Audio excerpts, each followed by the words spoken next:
কো তৈরি রেখো কবরের মাল সমাল, একদিন তোমারি নাম মসজিদে হবে এলান। সম্মানিত উপস্থিতি, আমি আপনি আমার আপনার মৃত্যুর সময় যখন ঘনিয়ে যাবে, সাকারাতুল মাউত যখন আমার আপনার শিওরে এসে যাবে, আমার আপনার কিন্তু মৃত্যু হয়ে যাবে। আর এই মৃত্যুর নির্দিষ্ট কোনো সময় নাই। আল্লাহ তাআলা পবিত্র কোরআনুল কারীমের মধ্যে বলেই দিয়েছেন, আইনামা তাকুনু ইউদরিকুমুল মাউত ওয়ালাউ কুনতুম ফি বুরুজিম মুসাইয়াদা। নির্দিষ্ট সময় যখন এসে যাবে আমি আপনি চলে যাব। এত দুনিয়ার যত অর্থ সম্পদ, আত্মীয় স্বজন, বন্ধু বান্ধব যাই কিছু না থাকুক না কেন, তার পিছনে সময় দেব না কেন, সময় দেব যতটুকু প্রয়োজন ততটুকু দেব, কিন্তু আল্লাহর বিধান অমান্য করে নয়, আল্লাহর হুকুম অমান্য করে নয়। যদি আমি আপনি আমার আপনার বাস্তব জীবনে, পারিবারিক জীবনে, সামাজিক জীবনে, রাষ্ট্রীয় জীবনে যদি আল্লাহর বিধান দিয়ে যদি পরিচালনা করতে পারি, তাহলে আমার আপনার জন্য আল্লাহর নাগ নিয়ামত হাতছানি দিয়ে রাখবে। এই জন্যই আমার আল্লাহ রাব্বুল আলামিন বলেন, ও দুনিয়ার মানুষ, তোমরা শুনে নাও, জেনে নাও। সূরা হাশরের 59 নম্বর সূরায় 19 নম্বর আয়াতের মধ্যে আল্লাহ তাআলা বলেন, লা ইয়াস্তাউই আসহাবুন নারি ওয়া আসহাবুল জান্নাতি, আসহাবুল জান্নাতি হুমুল ফাইজুন। বলুন আল্লাহু আকবার। আমার আল্লাহ তাআলা বলেন, জাহান্নামের অধিবাসী এবং জান্নাতের অধিবাসী সমান হতে পারে না, ঠিক না বেঠিক? জান্নাতের অধিবাসী আর জাহান্নামের অধিবাসী এক হতে পারে না। যারা জান্নাতের অধিবাসী তারাই হচ্ছে সফল কাম। আল্লাহ তাআলা বলেন, দুনিয়ার মানুষ, এই দুনিয়ায় দুই শ্রেণীর মানুষ দেখতে পারবে, একজন উঁচু মানুষ, একজন নিচু মানুষ। এই উঁচু নিচু মানুষের মধ্যে আল্লাহর কোনো দাম নাই, তফাৎ নাই, আল্লাহর কোনো ভূমিকা নাই। আল্লাহ এখানে বলেন যে ওই ব্যক্তি সফল মানুষ, সে দুনিয়ার যত অর্থবিত্ত সম্পদশালী হোক না কেন, এই ব্যক্তি সফল মানুষ নয়। ওই ব্যক্তি সফল মানুষ যে ব্যক্তি জাহান্নাম থেকে নিজেকে রক্ষা করে জান্নাতে যেতে পারবে। বলুন সুবহানাল্লাহ। সম্মানিত উপস্থিতি, রব্বুল আলামিন পবিত্র কুরআনুল কারীমের মধ্যে বলেন 67 নম্বর আয়াতের মধ্যে, সূরা মুলুকের 9 নম্বর আয়াতের মধ্যে আল্লাহ তাআলা বলেন, ক্বালু বালা কাদ জাআনা নাযীরুম ফাকাজ্জাবনা ওয়া কুলনা মা নাযালাল্লাহু মিন শাইইন ইন আনতুম ইল্লা ফী যালালিন কাবীর। বলুন আল্লাহু আকবার। আল্লাহ তাআলা বলেন, তারা জবাব দেবে, হ্যাঁ আমাদের কাছে সাবধানকারী এসেছিল। রব্বুল আলামিন বলেন, দুনিয়ার মানুষ কাল কঠিন কিয়ামতের ময়দানে যখন এক শ্রেণীর মানুষদেরকে জাহান্নামের মধ্যে নেওয়া হবে, তখন জাহান্নামী ফেরেশতারা বলবে, ও আমক, তুমি তো রায়পুর অধিবাসী ছিলে, তোমার কাছে কি আল্লাহর কোরআন যায় নাই, বিশ্বনবীর সুন্নাহ যায় নাই? তখন এই মানুষগুলো বলবে, তারা জবাব দেবে, হ্যাঁ আমাদের কাছে সাবধানকারী এসেছিল। আমাদের আবুল হাকিম ভাই প্রতি জুমায় অনেক ভালো ভালো তাফসীর আপনাদের শোনায়। এই কথাগুলো এক শ্রেণীর মানুষ কান দিয়ে শুনে আর কান দিয়ে বের করে দেয়, আমলের মধ্যে নেয় না। এই মানুষগুলো সেদিন বলবে, হ্যাঁ আমাদের কাছে রায়পুর জামে মসজিদে প্রায় আবুল হাকিম ভাই জুমার বয়ানের মধ্যে অনেক সুন্দর সুন্দর কথাগুলো বলেছে, কিন্তু আমরা এক কান দিয়ে শুনেছি আর এক কান দিয়ে বের করে দিয়েছি। আল্লাহ তাআলা বলেন, ওই শ্রেণীর মানুষগুলো তখন বলবে, কিন্তু আমরা তাকে মিথ্যাবাদী প্রতিপন্ন করেছিলাম এবং বলেছিলাম আল্লাহর কিছুই নাজিল করেনি, তোমরা বরং বিরাট ভুলের মধ্যে পড়ে আছো। এটা বলে আমরা অবজ্ঞা করেছি, আজ আমাদের এই পরিণতি। ইমানের অনেক বড় দাম, ইমানের অনেক বড় দাম। এই ইমানের বিষয়ে আল্লাহ তাআলা বলেছেন, দুনিয়ার মানুষ ইমানটা নষ্ট করো না। বিশ্ব নবীও বলে দিয়েছেন, বিশ্ব নবী জনাবে মুহাম্মদ রাসূলুল্লাহ সাল্লাল্লাহু আলাইহি ওয়াসাল্লাম বলে দিয়েছেন, ইমানের বড় দাম। যা কিছু মোর সব নিয়ে নাও, ঈমান আমার নিও না। ঠিক না ভাই? ঠিক। যা কিছু মোর সব নিয়ে নাও, ঈমান আমার নিও না। ঈমান ছাড়া ও গো প্রভু মরণ আমায় দিও না। যা কিছু মোর সব নিয়ে নাও, ঈমান আমার নিও না। বলুন আল্লাহুম্মা আমিন। রব্বুল আলামিন বলেন ঈমানের বড় দাম। এই ঈমানের ব্যাপারে আমার আল্লাহ তাআলা অনেক কথাগুলো বলেছেন, কিন্তু আমাদের মধ্যে এক শ্রেণীর মানুষ আছে, আল্লাহ তাআলা তাদের কথা বলতেছেন। এই মানুষগুলো সমাজে, দোকানে, চায়ের দোকানে, বিভিন্ন মহল্লায় মহল্লায় কথাগুলো বলবেন। এই মানুষগুলো তাফসীরুল কোরআন মাহফিল হবে, মাহফিলে বসবে না, বিভিন্ন দোকানপাটে বসে শুধু সমালোচনা করবেন। আল্লাহ তাআলা তাদের ব্যাপারে বলে দিয়েছেন, আল্লাহ রাব্বুল আলামিন সূরা বাকারার 18 নম্বর আয়াতের মধ্যে আল্লাহ তাআলা বলেন, সুম্মুম বুকুমুম উমউন ফাহুম লা ইয়ারজিউন। বলেন আল্লাহু আকবার। আল্লাহ তাআলা বলেন এই মানুষগুলো তাফসীরুল কোরআন মাহফিলে আসবে না, মসজিদে আসবে না, দোকানপাটে বসে, চায়ের দোকানে বসে বিভিন্ন জায়গায় আড্ডা দিবে। তারা হচ্ছে বধির। তারা কি? বধির। তারা হচ্ছে মূর্খ, অন্ধ। সুতরাং তারা ফিরবে না। আল্লাহ তাআলা বলেই দিয়েছেন এই মানুষগুলো ফিরবে না। দেখবেন কিছুক্ষণ পর 10 টাকা, 5 টাকা, 50, 100 টাকা দিয়ে চলে যাবে। ভাই, এই টাকা দেওয়ার কোনো ফায়দা নাই। আপনাকে বসতে হবে, মৃত আত্মীয় স্বজনের কথা চিন্তা করে তাদের জন্য দোয়া করা লাগবে। কেননা হচ্ছে এটা কবুলিয়াতের জায়গা। আমি আপনি আমার আপনার পিতা মাতার জন্য এই তাফসীরুল কোরআন মাহফিলে বসবো, দু চোখের পানি ছেড়ে দেব, তাদের জন্য ওয়াসওয়াসা করব, আল্লাহর কাছে দোয়া করব। বিশ্ব নবী বলেন এই মানুষদের দোয়াগুলো আল্লাহ কখনো ফিরায় দেন না। বলুন সুবহানাল্লাহ। হাজার হাজার আমরা প্যান্ডেলে কয়েকজন মানুষ থাকতে পারি, হাজার হাজার লক্ষ লক্ষ কোটি কোটি ফেরেশতা এই প্যান্ডেলের চতুর সাইড দিয়ে বসে বসে বসে বসে আমাদের জন্য দোয়া করছে। কি দোয়া করছে? আল্লাহ তাকে মাফ করে দাও।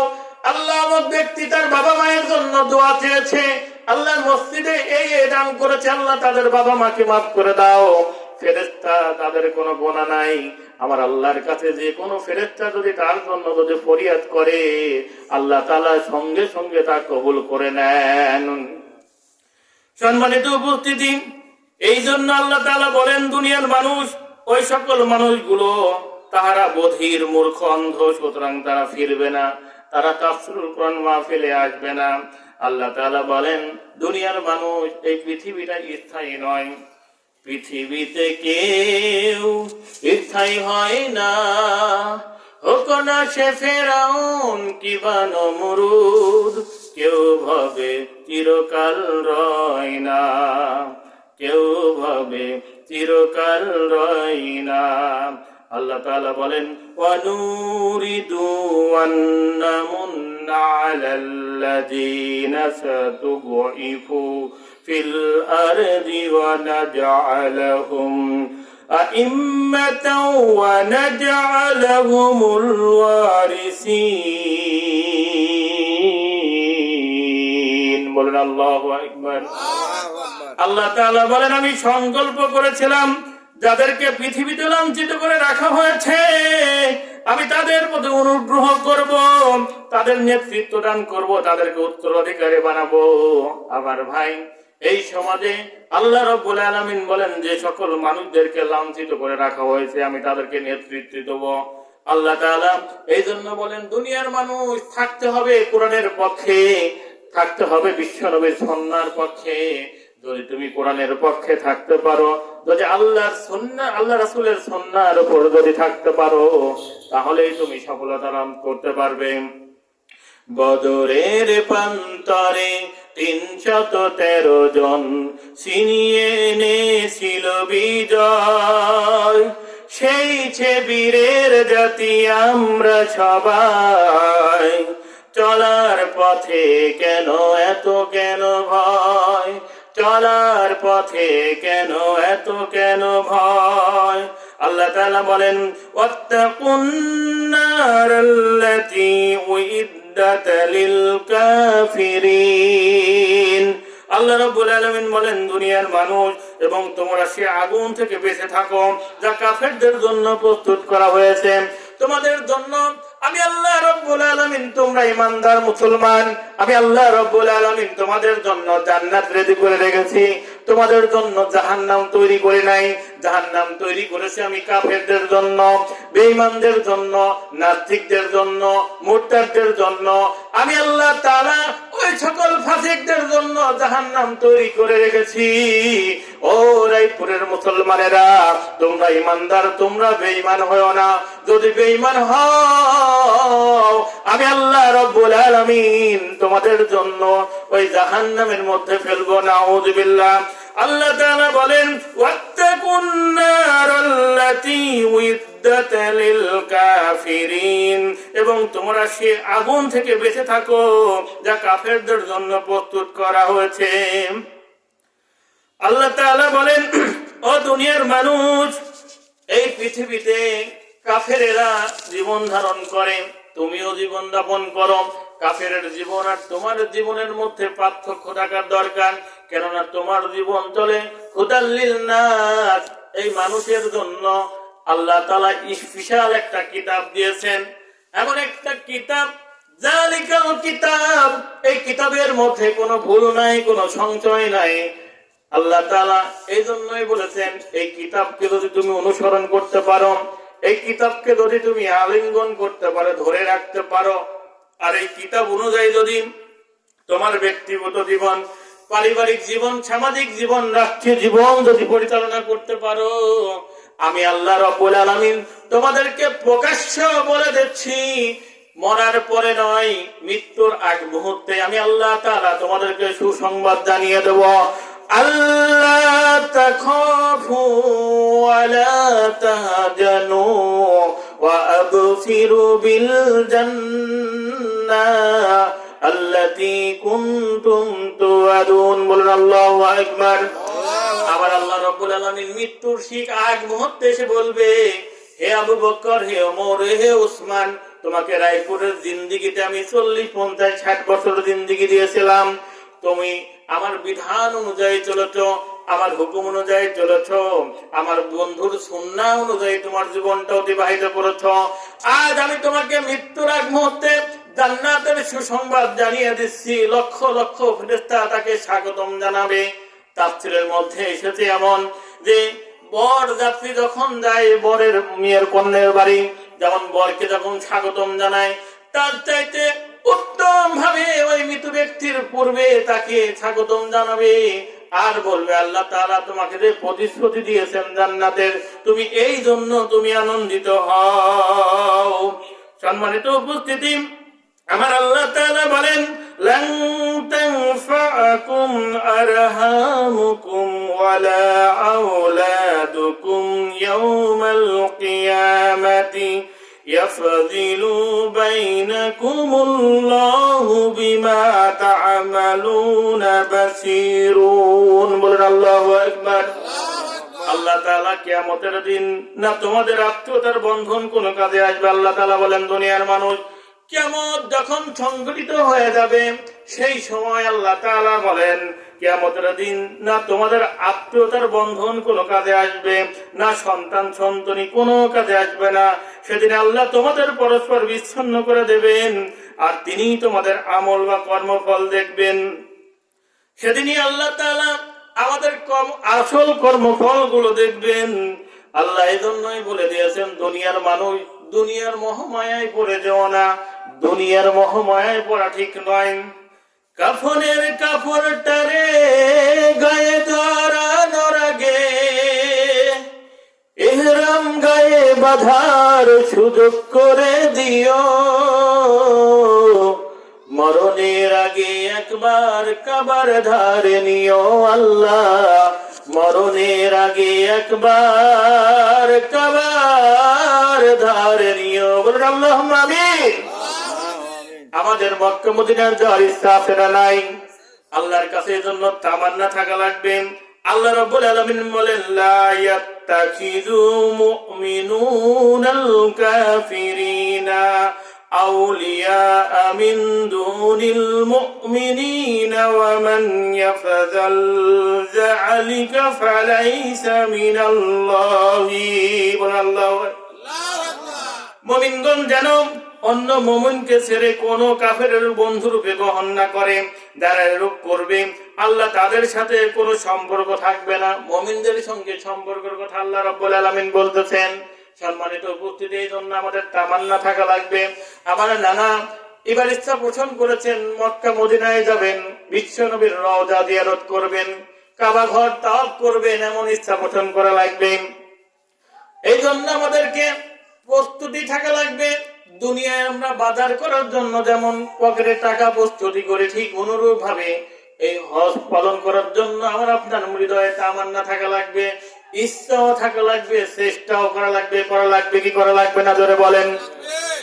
এত সুন্দর জায়গা কোথাও দেখি না, এত সুন্দর জায়গা কোথায় দেখি না, সাজিয়েছেন দয়াল রব্বানা ভালোবাসার জায়গা মদিনা, ভালো লাগার জায়গা মদিনা, ভালোবাসার জায়গা মদিনা। ঠিক না ভাই? ঠিক। এত সুন্দর জায়গা কোথাও দেখি না, এত সুন্দর জায়গা কোথাও দেখি না, সাজিয়েছেন দয়াল রব্বানা ভালোবাসার জায়গা মদিনা, ভালো লাগার জায়গা মদিনা, ভালোবাসার জায়গা মদিনা। আমার জীবনে অনেক বেশি গোনা, আমার জীবনে অনেক বেশি গোনা, তাই নবীজির কদম ছাড়ব না, ভালোবাসার জায়গা মদিনা, ভালো লাগার জায়গা মদিনা, ভালোবাসার জায়গা মদিনা। সেই মদিনায় যাওয়ার ইচ্ছা আমাদের আসে না নাই? ভাই হাতটা তুলে আল্লাহকে দেখা দেন। ওই মদিনায় যাওয়ার জন্য আমাদেরকে প্রস্তুতি থাকার দরকার আছে না নাই? আল্লাহ তাআলার কাছে আমরা এই তাফসীরুল মাহফিল থেকে দোয়া করি, আল্লাহ আমাদের সবাইকে মক্কা মদিনার মুসাফির না বানিয়ে মৃত্যু দিও না। সবাই আল্লাহুম্মা আমিন। একটু জিকির করি, লা ইলাহা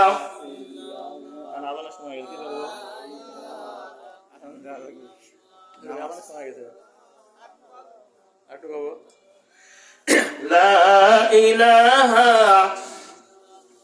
লা ইলাহা ইল্লাল্লাহু মুহাম্মাদুর রাসূলুল্লাহ।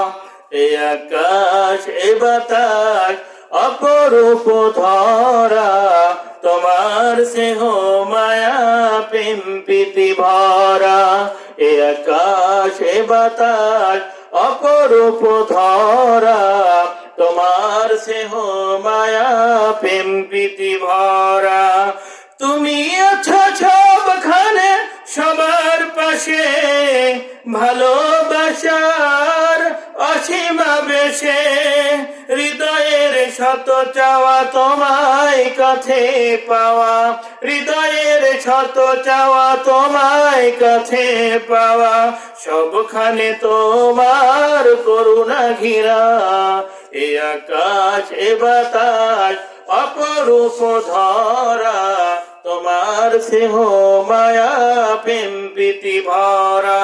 আল্লাহ বলেন, ওয়ালাকাদ কানা লাকুম ফি রাসূলিল্লাহি উসওয়াতুন হাসানাতুন লিমান কানা ইয়ারজুল্লাহু ওয়াল ইয়াওমাল আখিরা ওয়া যাকারাল্লাহু কাসীরা।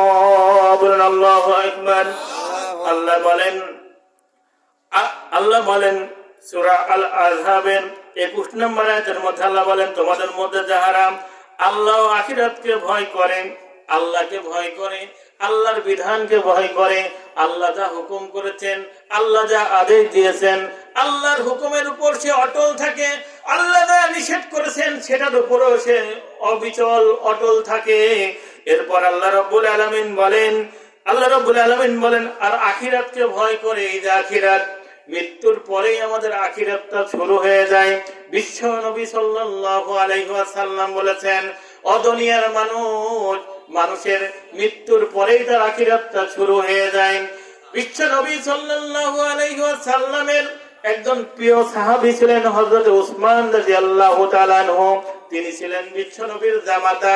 তিনি যখন কবরের পাশ দিয়ে যাইতেন, তিনি হামাগুমর দিয়ে গোড়াগড়ি ফিরে কান্নাকাটি করতেন। সাহাবীরা প্রশ্ন করতেন, ও ভাই উসমান, বিশ্ব নবী সাল্লাল্লাহু আলাইহি ওয়াসাল্লামের পবিত্র জবান থেকে কত জাহান্নাম সম্পর্কে কত ভয়ানক কথা শুনেছি মসজিদে নববীতে। ও ভাই উসমান, তোমাকে তো আমি দেখেছি, কই কোনদিন তো এত পেরেশানি হইতে দেখি নাই, কিন্তু তুমি কবর পেলে কেন তুমি এত পেরেশানি হয়ে যাও? হযরত ওসমান দু চোখের পানি ছেড়ে দিয়ে বলে, ও আল্লাহর নবীর বন্ধুরা, ও আল্লাহর নবীর সঙ্গী সাথীরা, তোমরা শুনে নাও, জেনে নাও, আমি বিশ্ব নবীর পবিত্র জবান থেকে শুনেছি যে ব্যক্তি এই কবরে মুক্তি পেয়ে যাবে সে হাসর বিধান ফুলসিরাত সব জায়গায় মুক্তি পেয়ে যাবে। আর যে ব্যক্তি এই কবরে ধরা খেয়ে যাবে, হাসর মিজান ফুলসিরাত সে সব জায়গায় সে ধরা খেয়ে যাবে। আমি উসমান কাঁদি, এই জন্য কাঁদি, এই কবরে আমাকে যখন রাখা হবে আমি তো মৃত্যুবরণ করবই, কেউ দুনিয়ায় থাকার জন্য আসি নাই। এই কবরে যদি আমি ধরা খেয়ে যাই, এই কবরের মধ্যে যদি আমি উসমান ধরা খেয়ে যাই, তাহলে তো আমার কোনো সুযোগ নাই জাহান্নাম ছাড়া। একটাবার চিন্তা করে দেখেন, এই উসমান রাদিয়াল্লাহু তাআলা আনহুকে আশারায়ে মুবাশশিরা বলা হয়। জান্নাতের সার্টিফিকেট দুনিয়ায় থাকা অবস্থায় দেওয়া হয়েছে। এই মানুষটি কবরের জন্য ভয় করে, এই মানুষটি জাহান্নামের জন্য ভয় করে। আমাদের তো আল্লাহ তাআলা আশারায়ে মুবাশশিরা বানান নাই, আমাদের তো জান্নাতের সুসংবাদ দেন নাই। অথচ আমরা মাইয়াতকে সামনে নিয়ে, কবরস্থানের সামনে নিয়ে প্রায় দেখি জানাজায় উপস্থিত হওয়ার সময় অনেকেই হাসাহাসি করে কবর সামনে নিয়ে, মাইয়াত সামনে নিয়ে। আল্লাহ তাআলা তাদের দিলটা মরে দিয়েছেন, এই মনটা মরে গিয়েছেন। দেখেন এত বড় একটা তাফসীরুল কোরআন মাহফিল, কত সুন্দর একটা মনোরম পরিবেশ আপনারা বিজ্ঞাপন করেছেন, মাইকিং করেছেন। এই সকল মানুষদের কানে গেছে কি যায় নাই কথা বলেন? এই সকল মানুষদের কর্ণদয়ে গিয়েছে। আল্লাহর কসম করে বলি, এটাও দাওয়াত দেওয়া হয়েছে, দাওয়াত গ্রহণ করতে হবে, এটা দাওয়াত গ্রহণ করাই লাগবে। দাওয়াত যদি কেউ গ্রহণ না করে, যদি দোকানপাট বিভিন্ন বাড়িতে বিভিন্ন ব্যস্ততা দিয়ে দেখায়, আল্লাহর কসম করে বলি এই মানুষগুলো ধরা খেয়ে যাবে, নিঃসন্দেহে ধরা খেয়ে যাবে। এই যে জান্নাতের বাগানের যে একটা সৌন্দর্য, এই সৌন্দর্য গুলো আপনারা নষ্ট করতেছেন। এই সৌন্দর্য নষ্ট করার জন্য কাল কঠিন কিয়ামতের ময়দানে আমার আল্লাহ রাব্বুল আলামিন আপনাকে যখন প্রশ্নযুদ্ধ করবেন, ও অমুক, রায়পুর তাফসীরুল কোরআন মাহফিল হচ্ছিল, তুমি দোকানে বসে বসে আড্ডা দিচ্ছিলে, তুমি ওখানে বসে আড্ডা দিচ্ছিলে, কেন তাফসীরুল কোরআন মাহফিলে বসলে না? আর শয়তানও তাদেরকে ওয়াসওয়াসা দিচ্ছে, বসার দরকার নাই, প্রধান বক্তা উঠলে বসো, না হয় দ্বিতীয় বক্তা উঠলে বসো, এখন ঘোরাফেরা করো, বাড়িতে মেহমান নিয়ে আসছো, মেহমানদের সঙ্গে কথাবার্তা বলো। শয়তানের এই ওয়াসওয়াসায় যদি আপনি পড়ে যাই, আল্লাহ তাআলা, আমি প্রথম আয়াতের কথাই বলে দিয়েছি, দুনিয়ার মোহমায়ায় পড়া যাবে না। আখিরাতের জন্য আমাদেরকে মালসামানা তৈরি করার একটা উত্তম পন্থা, উত্তম মাধ্যম হচ্ছে এই জান্নাতের বাগান। বলবেন জান্নাতের বাগান কেন বললেন? নিচে সামিয়ানা, উপরে সামিয়ানা, নিচে তিরবল, এটাকে জান্নাতের বাগান হয়? রিয়াদুল জান্নার কথা বিশ্ব নবী বলেছেন। ও দুনিয়ার মানুষ, আল্লাহর কসম করে বলি, এই জান্নাতের অবস্থানরত অবস্থায় যত বেঈমানি হোক না কেন, সে যদি এই অবস্থানে যদি একটাবার পদার্পণ করে, সে তার গায়ে, তার শরীরের কাঁধে আর কোনো গুনাহ থাকে না। বলুন সুবহানাল্লাহ। গুনাহগুলো, সমস্ত গুনাহগুলো নিয়ে চতুর্দিকে দাঁড়িয়ে আল্লাহর কাছে মাগফিরাত করতে থাকে। আর আপনি যদি মরে যাই এখানে, নিঃসন্দেহে এটা জান্নাতি মৃত্যু, জাহান্নামী মৃত্যু নয়। জান্নাতি মৃত্যুর কথা আল্লাহ তাআলা বলেছেন। এই জান্নাতি মৃত্যুর কথা আমরা বলেন তো দেখি, জান্নাতি মওত আমরা চাই কি চাই না? জান্নাতি মওত আমরা চাই কি চাই না? ধরে বলেন। চাই। আমরা জান্নাতি মৃত্যু চাই, ইমানি মৃত্যু চাই, ইমানদারি মৃত্যু চাই। এই জান্নাতি মৃত্যু চাইতে গেলে, ইমানদারি মৃত্যু পাইতে গেলে আমাদেরকে অবশ্যই আল্লাহর বিধান মানার দরকার আছে না নাই? আমাদের আল্লাহর বিধান মানার দরকার আছে না নাই? জোরে বলেন। আল্লাহর বিধান মানার দরকার আছে। সম্মানিত উপস্থিতি, এই জন্য আমাদেরকে আল্লাহ তাআলার কোরআন কারীম অনুযায়ী জীবনটা গঠন করা লাগবে। না হইলে কিন্তু আমাদের বড় বিপদ আছে। কত আত্মীয় স্বজন, কত আপনজন এই গ্রাম থেকে বিদায় নিয়ে চলে গেল। ওই যে বাঁশবাগানের নিচে আমরা দাফন করে রাখলাম, 3খানা 5খানা কাপড়ের মধ্যে প্যাকেট করে রাখলাম, আর তো কোনো খবর পেলাম না। বাঁশবাগানের নিচে আমার দিলি রে কবর, কত বছর কেটে গেল নিলি না খবর। ঠিক না ঠিক? বাঁশবাগানের নিচে আমার দিলি রে কবর, কত বছর কেটে গেল নিলি না খবর। ভীষণ অন্ধকারে আমি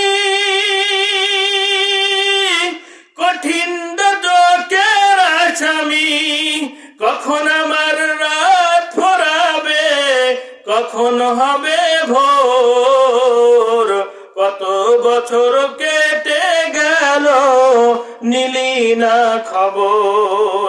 বাঁশবাগানের নিচে আমার দিলি রে কবর, কত বছর কেটে গেল নিলি না খবর, কত বছর কেটে গেল নিলি না খবর।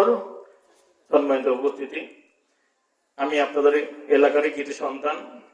আমি আমার নিজের জন্য দোয়া চাই। আমার আব্বা মরহুম মাওলানা গোলাম রহমান চাঁদপুর গোরস্থানে জমিনে ঘুমিয়ে আছেন।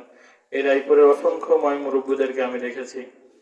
অনেক মায়াতকে হাত দিয়ে শুয়েছি, অনেকে কবরের মধ্যে দাফনও করে দিয়েছি। আমরা আল্লাহ তাআলার কাছে দোয়া করি, আমার বাবা সহ আমাদের যত আত্মীয় স্বজন 3খানা 5খানা কাপড় নিয়ে আমাদের চাঁদপুর গোরস্থানে জমিনে ঘুমিয়ে আছেন, আল্লাহ তাআলা আজকে তাসরু কোরআন মাহফিলের খাতিরে আল্লাহ তাআলা সবার কবরখানা জান্নাতের গুলজার বানিয়ে দিক। সবাই আল্লাহুম্মা আমিন। আমি আপনাদের কাছে দোয়া চাই এবং দোয়া করি। এই বলেই আমি আমার সংক্ষিপ্ত আলোচনা এখানে সমাপ্ত করতেছি। আসসালামু আলাইকুম ওয়া রাহমাতুল্লাহি ওয়া বারাকাতুহু।